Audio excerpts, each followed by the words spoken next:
hoş geldiniz diyorum. Russia and Ukraine agreed to exchange more prisoners of war and return the bodies of 12,000 soldiers after peace talks in Istanbul on Monday.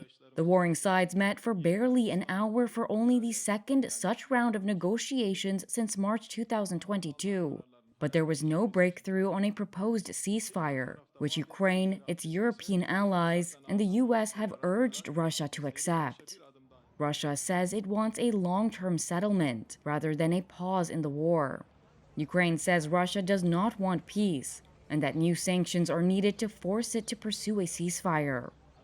Following Monday's talks, Kremlin aide Vladimir Medinsky said Russian negotiators had handed their Ukrainian counterparts a detailed memorandum outlining Moscow's terms for a full ceasefire, and also suggested a short ceasefire to collect the bodies of dead soldiers.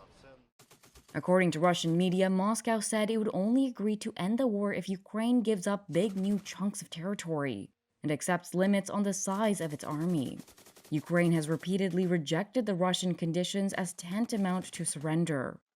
Later, Ukraine's defense minister Rustem Umerov provided some details on the negotiations. Only during the discussion today, Russians handed over its document to our delegation.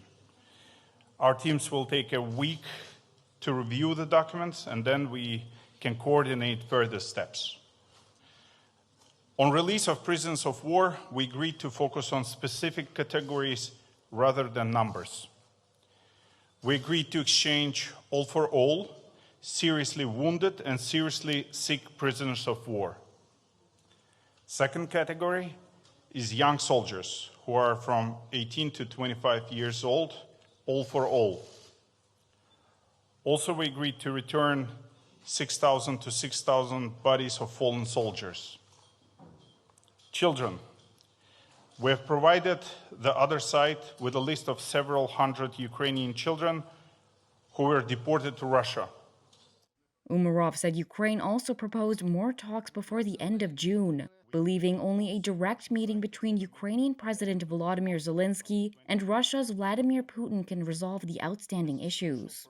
Turkish President Tayyip Erdogan hailed Monday's talks as a great meeting, and he expressed hope to bring together Putin and Zelensky for talks in Turkey that could also include US President Donald Trump.